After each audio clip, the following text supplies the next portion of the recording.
Education starts in the home. We live in a day and time where many people are busy and have a lot of responsibilities, and all those things are true. However, in a lot of cases, what we have slowly done is we have allowed ourselves to become a people who really prioritize things that should be outsourced, and we have come to outsource things that should be prioritized. The average student in this nation is struggling in either math and or reading, which means they're not performing at their grade level. They are, behind two, three, sometimes more grade levels. And while it's easy to look and go, listen, look, the education system is failing the kids. No, actually, for centuries, there were children were being taught, and this is just across the board. This wasn't just to just one specific culture, but children were taught these basic skills first and foremost in the home, and then yes, they could get that information could be deepened. They can grow more in that knowledge and that information from a teacher. A lot of times, especially in the more ancient times, they didn't have like direct schools in a lot of places, but you had tutorers and teachers who would prepare and to teach them. But even a lot of that, especially for the wealthy, this still happened in the context in a lot of cases within the confinements of the home or the kingdom. But I say that to connect it to this next piece, which is as it pertains to actually coming to know who God is. In many cases, many people have outsourced the responsibility of training up their child to know God, and even have outsourced that to the church, have outsourced that to student ministries and kids ministries. And while the kid ministry dynamic, it has a place, and it can be a place to, again, reinforce what the child really ideally should be learning at home. At the end of the day, there is no replacement for the parent. There is no replacement for parents being the ones to help to actually lead and guide and teach their students, their children, what to value and how to learn and get that information, and also how to actually begin to live a life knowing the one true God. I still think back to my childhood. At the end of the day, for much of my childhood, even up into majority of my teen life, I didn't know God. I didn't understand what people meant when they talked about hearing the voice of God. But I had a mother who she wouldn't just talk about prayer or the Bible when we were at church on Sunday, and then the rest of her week was essentially living some type of different life, detached from the Word of God and Jesus.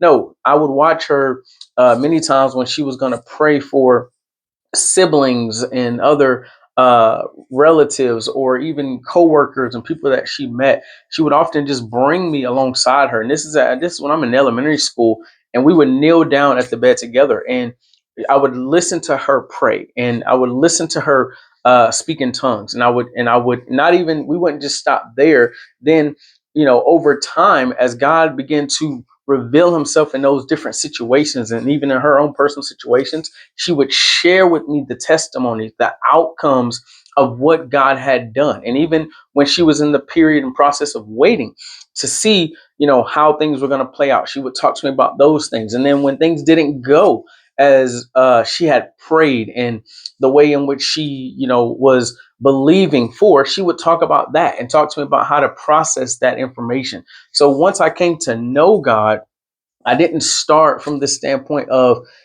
this is some religion, or this is just kind of a set of beliefs I'm supposed to believe, or just some God that, people just talk about exists. No, I actually saw someone directly living out this life and actually seeing the real relationship that she was having with this God, which actually began to over time spark a hunger inside of me.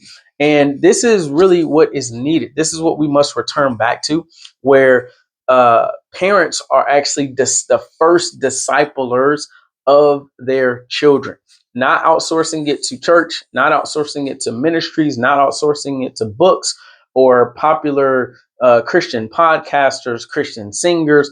Again, none of those in and of themselves are bad. Obviously, church is important. The people of God should be regularly coming together and gathering. Obviously, it's awesome when a person of faith is able to influence, thousands of people. All of those things are good. However, we can't drop the responsibility that God has given to the parents or allow ourselves to begin to dim, the responsibility and the light on the parents as it pertains to them raising up their children in the way they should go. This is critical. This is very important. And as we return back to that way, what we'll see is we don't have to spend time fearing and looking out at the world and just talking about how bad the world is and how bad the culture is and how bad things are getting. Because what will happen is we will see a people who are actually coming to live before and worship the one true God again and fulfilling and doing the things that God has called us to, not out of a spirit of religion, which that can happen. You see this happen all throughout, even when Jesus is in the earth. You see the Sadducees, the Pharisees, the scribes, the elders. You see these different groups, the Herodians. I mean, they do things, but it's very much so from a religious place. But what Jesus wants is that it's a people that are moving and worshiping in spirit and in truth. And so we desperately need this. And it is so important that parents understand that they have an amazing responsibility. And that responsibility starts with training up their children in the way that they should go so that they will come to know the Lord and have a real walking and active relationship with them as they come of age. Until next time, be blessed. Take care.